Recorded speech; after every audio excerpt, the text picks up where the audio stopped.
Fazer tatuagem no corpo é pecado? O que a Bíblia fala a respeito disso? Eu posso ou não tatuar minha pele? O que me motiva a marcar o meu corpo para sempre? Fica comigo que eu vou responder todas essas perguntas.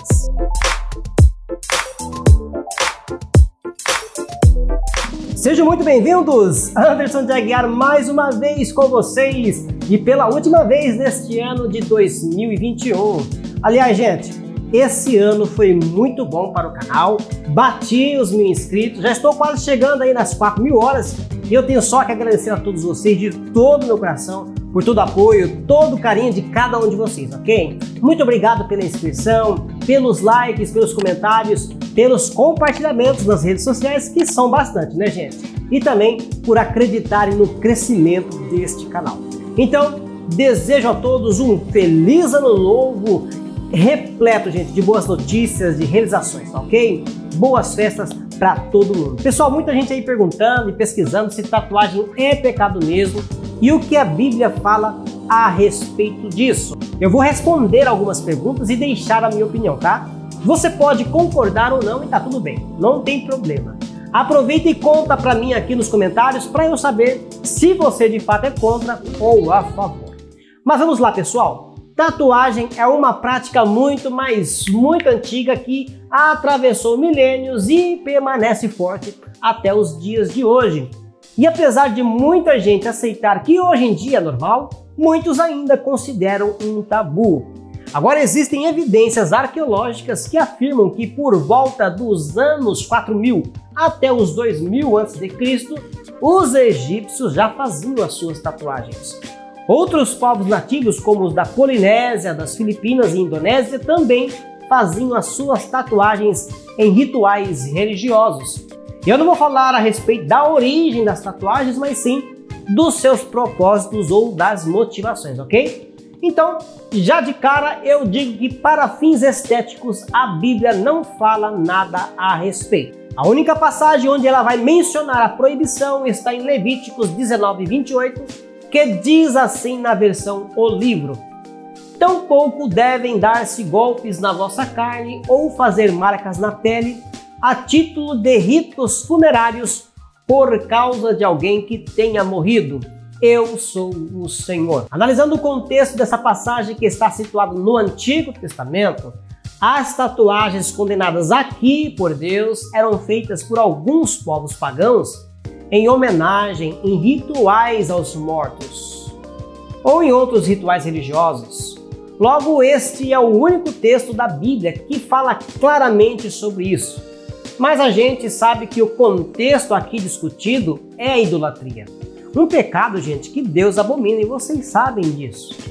Já que Ele mesmo se declara único e que fora dele não existem outros deuses. Portanto, generalizar a tatuagem como um pecado já é pecado, mesmo porque estaríamos adicionando ou inventando algo que não está escrito na Bíblia, apesar de muita gente já fazer isso, né?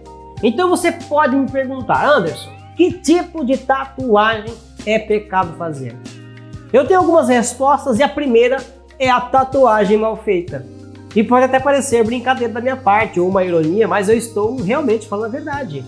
Fazer uma tatuagem mal feita, mal desenhada e ainda por cima por alguém que não tem qualificação para isso é um pecado muito grande. É preciso cuidar da sua pele, da sua estética. Porque assim, ó, o desenho é para sempre, principalmente se você não tiver dinheiro suficiente para pagar uma cirurgia de remoção. Se tiver, que bom, né? Daí sem problema nenhum.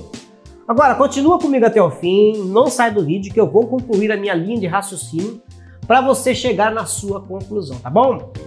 Então, meu amigo, minha amiga, se você decidir fazer, então que seja uma boa tatuagem. E principalmente que não seja algo que vá de encontro à santidade de Deus. Nada que quebre algum princípio bíblico, como imagens de idolatria, que você sabe que isso é pecado, demônios, caveiras, sangue, imagens com conotações sensuais, inclusive, e outras coisas, né? Vocês são inteligentes, sabem do que eu estou falando. E é nesse ponto que eu quero chegar, nas motivações, nos propósitos da tatuagem. Lembrando que a tatuagem, então, não é um ponto de salvação, ou seja, não é uma regra para a salvação. Ou seja, dizer então que tatuagem é do demônio e que a pessoa que faz vai para o inferno é puramente uma falácia religiosa. Apenas isso. E é por isso que a gente não deve julgar quem faz, pois não sabemos o que a motivou a fazer. Quais são os propósitos de cada pessoa? Só se você perguntar para a pessoa, né? O que significa, qual significado tem aquela tatuagem para ela. Agora, o importante nesse caso é saber o que você vai fazer a respeito, é saber sobre a sua vida, é saber quais são os seus limites, e aqui eu falo de autoconhecimento.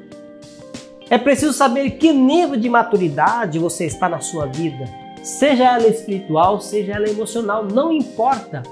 O que importa nesse caso é saber o quanto você se conhece para saber se você consegue então tomar uma decisão que não venha se arrepender depois. Se você tiver convicção de que isto é perfeitamente normal para você, que não vai interferir no seu relacionamento com Deus, que sua fé não vai se abalar, porque você tem essa consciência de que fazer tatuagem não é pecado, então você está no caminho certo. Mas atenção!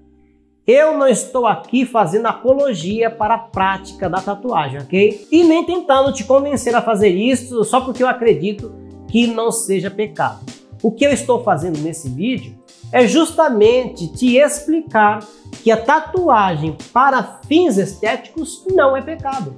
Agora, cabe a você decidir o que fazer na sua vida. Lembrando que nesse caso você precisa ter bom senso, e eu vou explicar isso daqui a pouco. É preciso, gente, se autoavaliar. Avaliar sobre as possíveis consequências de ter uma ou várias tatuagens. E só então tomar a sua decisão. Por outro lado, se você não concorda comigo e é contra essa prática, também você não pode julgar as pessoas que o fazem, hein? Olha lá, você é cristão. Veja bem, como a Bíblia não fala a respeito desse assunto, é preciso, gente, pensar muito bem a respeito. É preciso refletir se você vai conseguir lidar com a tatuagem no seu corpo. E eu já falei disso. A tatuagem é para sempre.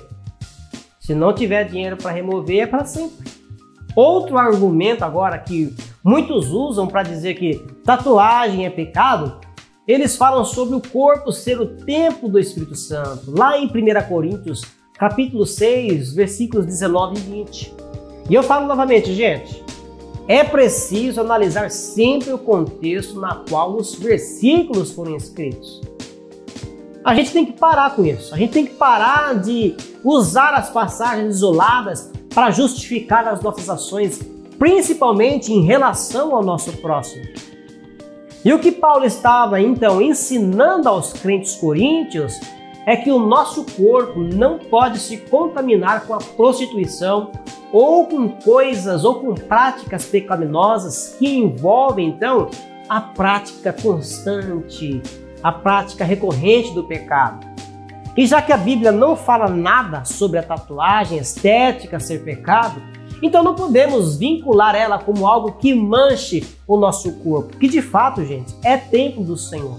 Isso é verdade, a Bíblia diz isso. Mas também tem aqueles que usam 1 Coríntios 6 e 12 para proibirem a tatuagem. Vamos ler? Tudo me é permitido, mas nem tudo convém. Tudo me é permitido, mas não me deixarei dominar por coisa alguma. Olha só, o contexto dessa frase se aplicava justamente aos coríntios não cristãos daquela época. Ou seja, a primeira frase, tudo me é permitido, era dita por eles. Paulo rebatia dizendo, nem tudo me convém. Ele pega e une os dois e escreve a carta aos coríntios. Ou seja, ele está ensinando que o cristão daquela época ou de hoje não pode viver na prática de pecados. E eu já falei aqui no canal sobre os pecados que Deus odeia, sobre os pecados aleatórios e também sobre os pecados recorrentes. O link está na descrição aí para você assistir depois e entender este conceito então de pecado. Então, se a Bíblia não determina que a tatuagem é pecado, nós não podemos dizer que ela não nos convém. Logo, não cabe a nós julgar, nem criticar ou menosprezar quem faz. Mas e quanto ao escândalo com o fraco na fé, mencionado lá por Paulo em 1 Coríntios 8, dos versículos 8 ao 13? Vamos ler então para eu falar sobre isso também? Olha só, é verdade que não alcançamos o favor de Deus por aquilo que comemos. Não nos tornamos piores por não comermos, nem melhores por comermos. Mas tenham cuidado ao usarem dessa liberdade de comerem seja do que for, para que não levem a pecar algum irmão cristão cuja consciência seja mais fraca. Vejam o que pode acontecer se um crente fraco, que pensa ser mal comer desse alimento, vos vir a comer no templo de ídolos. No fundo, vocês sabem que não há mal nisso, mas ele será encorajado a violar a sua consciência, comendo aquilo que foi dedicado a um ídolo, embora continuando a sentir que está a fazer mal. Dessa maneira, vocês, que sabem não haver mal nisso, tornam-se responsáveis pelo dano espiritual causado a esse irmão, cuja consciência é fraca, mas por quem Cristo, afinal, também morreu. E pecar contra o irmão vosso, dando-lhe a ocasião de fazer algo que ele pensa ser errado, é pecar contra Cristo. Portanto, se o comer carne que tenha sido consagrada aos ídolos fazer com que o meu irmão em Cristo venha a pecar, nunca mais tomarei desse alimento, para não ser uma razão dele cair. Gente, cá entre nós, vamos lá. Vamos ser francos. O fraco na fé que a gente vê aos montes por aí não é a pessoa que se sente como fraca, mas sim aquela pessoa que se faz de fraca para tentar proibir isso ou aquilo na outra pessoa. Ou seja, ele faz isso como uma tentativa de dominar o outro. É verdade. O que Paulo ensina aqui é que quando o nosso comportamento, que é feito com liberdade, que é feito com fé, sabendo que aquilo não é pecado, induzir outra pessoa que não tem a mesma visão que a gente tem, que não tem a mesma autoridade, vamos dizer assim, praticar então o mesmo ato, mas sem fé e sentir que pecou, então pecamos. Portanto, esta sim é a verdadeira pessoa fraca na fé, a pessoa que é levada ao escândalo e não aquela pessoa espertinha, aquela pessoa que não concorda, que fica brava e que usa isso justamente para julgar e para culpar os outros. É muito triste isso, né? Muito sério também. O contexto aqui dessa passagem está relacionado com as carnes sacrificadas aos ídolos lá nos tempos pagãos daquela época. Logo, gente, o cristão forte, o cristão convicto, que sabe que o ídolo nada é, pode comer sem culpa porque tem a convicção que não está pecando, e de fato não está pecando. Agora, o importante é descobrir se tem alguém próximo, porque se tiver alguém próximo, esse alguém próximo é alguém próximo do seu contexto familiar, do seu contexto religioso, estiver comendo e desejar fazer o mesmo, mesmo não tendo a mesma fé, a mesma maturidade espiritual, essa pessoa que é fraca na fé ainda vai se sentir acusada, vai se sentir triste e com a certeza de que pecou por ter comido uma carne oferecida aos ídolos. É simples, não tem tanto segredo nisso. É nesse momento então que o escândalo acontece. Quando um cristão então incentiva diretamente ou indiretamente com o seu comportamento outro cristão a se sentir culpado. Então, se na igreja que você participa ou no círculo da sua convivência existem pessoas que ainda não têm essa maturidade, que ainda não têm essa visão que você tem, mas que podem vir a fazer se ver você fazendo, então a Bíblia ensina nesse contexto de 1 Coríntios 8, não fazer tatuagem. Agora, se alguém vai ficar bravo, vai ficar incomodado ou abismado por causa da sua tatuagem, então a gente pula para Romanos 14, onde cada um exerce a sua liberdade como quer e ambos se respeitam e não discutem sobre isso. Assunto encerrado e vida que segue. Então, gente, mais uma vez eu falo, a tatuagem por motivo, para fim estético, não é pecado. Assim como cuidar da beleza não é. Fazer sobrancelha definitiva, se vestir bem e usar uma maquiagem para realçar a beleza não são pecados, apesar de muita gente dizer que é ainda, né? Em pleno século XXI. Afinal de contas, todo mundo aqui gosta de ficar bonito, ou quase todo mundo, né? Se sentir valorizado, com a autoestima elevada, não é verdade? Agora, se mesmo assim você argumentar que Paulo condena a vaidade, vale a pena lembrar que ele não condena todo tipo de vaidade. Ele fala contra a vaidade relacionada às roupas das prostitutas daquela época, lá em 1 Timóteo. Então, o pecado está quando a vaidade, de um modo geral, sensualiza a pessoa, despertando então o desejo, aquela luxúria, até mesmo a cobiça das outras pessoas. Logo então, se a tatuagem for algo sensual, que desperta esses desejos nas outras pessoas, então eu concordo com você que esse tipo de tatuagem, com esse propósito, é pecado, ok? Por que você está pensando em fazer uma tatuagem? Essa é uma pergunta que você precisa também se fazer. Se a sua motivação for errada, como rebeldia, algo semelhante, eu quero provar que eu sei o que, essas coisas, sabe? Então ela vai se tornar um pecado na sua vida. Agora, se a motivação for boa, então tá de boa, sem crise. Mas então, quais seriam as boas motivações? Eu vou listar aqui algumas que eu particularmente, na minha opinião, acredito ser, ok? Vamos lá. Homenagem a um parente, seja ele vivo ou morto. A pessoa morreu, você quer fazer uma homenagem para lembrar dela, desde que essa homenagem não esteja ligada, claro, à prática religiosa, como uma prática de invocações dos mortos, por exemplo, ou algo semelhante do tipo. Ou também um significado de vida, mudança de mente ou de alguma situação que foi marcante para você. Eu, por exemplo, eu fiz esta águia aqui no antebraço, não sei se dá para vocês verem aqui, para que eu sempre me lembre das mudanças que eu passei na minha vida. Mesmo porque a águia sempre esteve presente na minha vida e tem um significado muito forte, muito importante para mim, como renovação, mudança e a forma como eu enxergo as coisas hoje. Era uma coisa aí que eu sempre admirei e tal, e sempre tive vontade de fazer, mas por conta da religiosidade que eu vivia, do contexto que eu vivia, eu nunca coloquei em prática.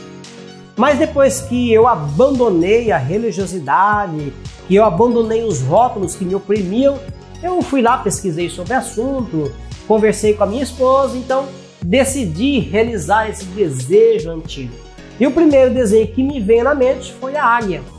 Olha só, esta é a primeira vez que eu falo sobre isso, tá, gente? E o objetivo também não é incentivar ninguém, muito pelo contrário, mas é esclarecer como a gente vai descobrindo as motivações corretas, não só para tatuagem, mas para muitas coisas na nossa vida. Portanto, se você desejar fazer mesmo uma tatu, que seja feito com sabedoria e consciente de que não está sendo influenciado por ninguém, nem mesmo por mim. Pois essa decisão pertence exclusivamente a você. Se for maior de idade, é claro, vale a pena lembrar isso, né? Então, antes de decidir fazer uma tatuagem para fins estéticos, é preciso pensar bem e ponderar alguns fatos, como por exemplo, se você está vinculado a uma igreja, tem desejo de viver ou já está vivendo o seu ministério, de pregar, de ensinar, de cantar nas igrejas, você sair para visitar as igrejas, então não seria bom você fazer, tá ok? Pois você perderia todas essas oportunidades. E aqui que entra a questão do bom senso, lembra que eu falei nisso? E o bom senso diz que você não deve largar tudo isso que você vive só porque deseja fazer uma tatuagem. Entenda, essa não é uma boa motivação. Fazer tatuagem é apenas uma consequência do que está passando, do que está acontecendo na sua vida. Não pode ser o seu motivo principal. Então é assim, gente. A tatuagem é para sempre. Não tem como voltar atrás se você não tiver dinheiro para fazer a cirurgia para remoção. Eu estou reforçando porque é importante você ficar atento a isso. E tem outro detalhe. Se você é menor de idade, tem de 16 a 18 anos, você precisa de autorização dos seus pais. E tem mais ainda, fazer tatuagem em menores de 16 anos é crime, embora não exista ainda uma lei federal. No entanto, com base nos artigos 5º, 17º e 18º da Lei Federal 8.069 do Estatuto da Criança e Adolescente, no artigo 129 do Código Penal Brasileiro, com certeza é proibido fazer tatuagem em menores de 18 anos de idade, salvo com autorização por escrito do responsável legal pelo menor, por meio da assinatura do termo de consentimento livre e esclarecido. Resumindo, apesar de não ser uma lei federal, a idade correta para fazer tatuagem sem precisar de autorização do papai e da mamãe e sem correr riscos de cometer nenhum crime é de 18 anos. Então, se você quer fazer e os seus pais ainda não deixam, fica de boa, sossega o facho e espera chegar na idade certa para você aí pensar a respeito disso, combinado? Vamos fazer assim? Se o problema é só a questão de ser pecado ou não, então estamos resolvidos, ok? Agora é só pensar nas consequências que isso pode trazer para você, levando em consideração o contexto social e religioso que você está incluído. Pense também no fator financeiro, gente, pois fazer uma tatuagem não é tão barato assim quanto as pessoas pensam, quanto se imagina. Geralmente, alguns tatuadores levam em consideração o tamanho da tatuagem, ou seja, as pequenas são mais baratas, mas também isso não é uma regra, tá? Não vai dizer que eu estou falando que isso é regra. A minha, por exemplo, ela não foi cara aí porque ela foi pequena, o tatuador levou em consideração isso e também eu usei apenas tinta preta.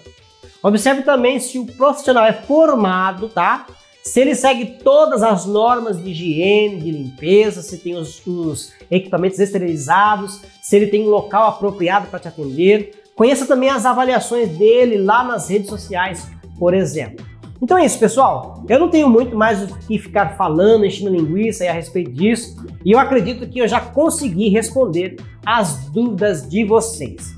Mas se você ainda tem dúvidas, conta aqui nos comentários. Se eu não souber, eu vou pesquisar mais para te responder, combinado? Aproveita também para me dizer o que você achou do conteúdo de hoje. Se você quiser aprender sobre outros temas também, tiver outras dúvidas do que é pecado, do que não é pecado fumar, é pecado beber, eu tô dando um exemplo, tá? É pecado usar saia, calça, sei lá, quem sabe ele vira um vídeo aqui, ok? Então, você já sabe o que fazer, isso mesmo, gente. Para aprender muito mais, se inscreva aí no canal e ative o sino para você receber todas as notificações. Eu fico por aqui. Muito obrigado pela audiência. Mais uma vez um feliz ano novo para você. Um grande abraço e até o próximo vídeo. Tchau, tchau!